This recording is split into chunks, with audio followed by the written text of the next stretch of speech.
Welcome to my channel. Like, save and subscribe for easy and complete explanations of all chapters from the Class 9 NCERT Hindi book Ganga. Don't miss any update. नमस्कार, आज हम हिंदी साहित्य के एक बहुत ही दिलचस्प निबंध को समझने वाले हैं जिसकी शुरुआत एक बहुत ही आम से सवाल से होती है, क्या लिखूं? लेकिन ये साधारण सा सवाल हमें जिंदगी के एक बहुत गहरे सच की ओर ले जाता है। तो चलिए इस सफर की शुरुआत करते हैं। सबसे पहले मिलते हैं इस निबंध के लेखक पदुमलाल पुन्नालाल बख्शी जी से। बख्शी जी हिंदी साहित्य के एक जाने माने निबंधकार थे और उनकी सबसे बड़ी खूबी थी उनकी सरल भाषा। वो अपनी सीधी सादी भाषा में बहुत गहरी सोच को पिरो देते थे और जिंदगी के आम अनुभवों को ही अपनी कलम से खास बना देते थे। तो ये है हमारे आज के सफर का रोड मैप। हम लेखक के परिचय से शुरू करेंगे, फिर उनकी लिखने की दुविधा को समझेंगे, इसके बाद हम निबंध लिखने की कला की बात करेंगे और आखिर में दूर के ढोल सुहावने कहावत के जरिए जिंदगी के एक बड़े फलसफे को छुएंगे।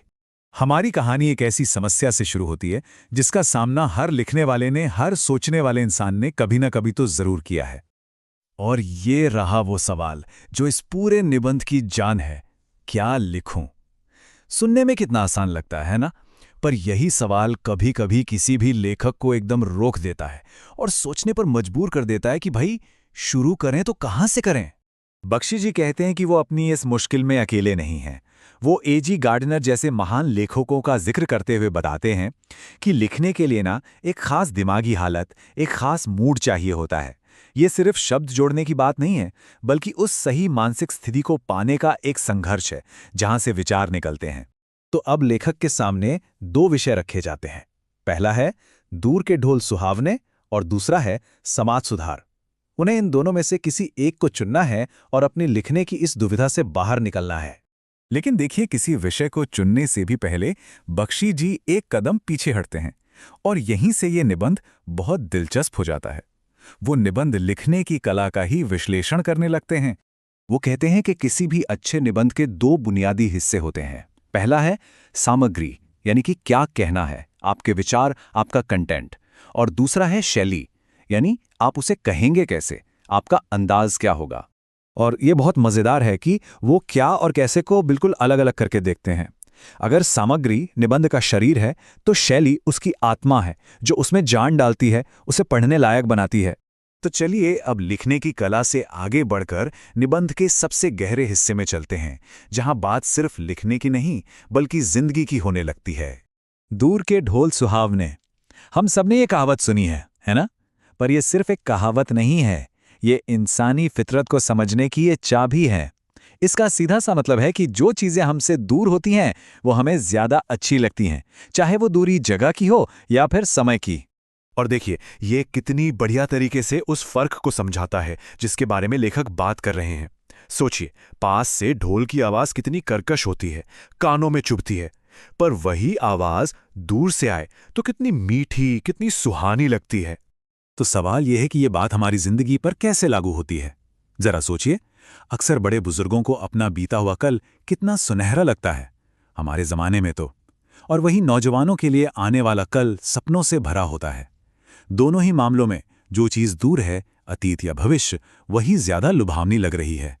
और बस यहीं से हम उस एक बड़े सच पर पहुंचते हैं जो जिंदगी और हमारे नजरिए से जुड़ा है। लेखक एक बहुत ही खूबसूरत बात समझाते हैं। जो जवान हैं वो भविष्य को आज में जीना चाहते हैं और जो बुजुर्ग हैं वो अपने अतीत को खींचकर आज मिलाना चाहते हैं। देखिए, दोनों ही असल में वर्तमान की जो सच्चाई है उससे दूर एक मीठे सपने में जी रहे हैं। बख्शी जी ये भी याद दिलाते हैं कि जिसे हम आज एक बड़ा समाज सुधार मान रहे हैं, हो सकता है आने वाली पीढ़ी के लिए वो एक पुरानी बात हो जाए। ये जो बदलाव का पहिया है ये तो हमेशा हमेशा चलता रहता है। आज का नया कल का पुराना बन ही जाता है। तो आखिर में बात बस इतनी सी है, हमारा बीता हुआ कल और आने वाला कल दोनों ही हमें इसलिए इतने अच्छे लगते हैं क्योंकि वो आज की हकीकत से, आज की मुश्किलों से दूर हैं। उनकी दूरी ही उनका असली आकर्षण है। तो ये निबंध जाते जाते हम सब के लिए एक सवाल छोड़ जाता है। जरा सोचिए, अपनी जिंदगी में वो क्या चीजें हैं जो दूर से बहुत अच्छी लगती हैं? हमारे जीवन के दूर के ढोल क्या हैं? किसी भी पाठ को एक नज़र में समझने का सरल और रोचक तरीका हो सकता है माइंड मैप। यह माइंड मैप पाठ के हर पहलू को एक सुथरे और कनेक्टेड तरीके से दिखाता है। यहाँ उद्देश्य है कि पाठ को संक्षिप्त और दृश्यात्मक रूप में प्रस्तुत किया जा सके। इस माइंड मैप से पाठ के प्रमुख बिंदु आसानी से याद किए जा सकते हैं और समझे जा सकते हैं। यदि वीडियो पसंद आया हो तो चैनल को लाइक, शेयर और सब्सक्राइब जरूर करें। धन्यवाद।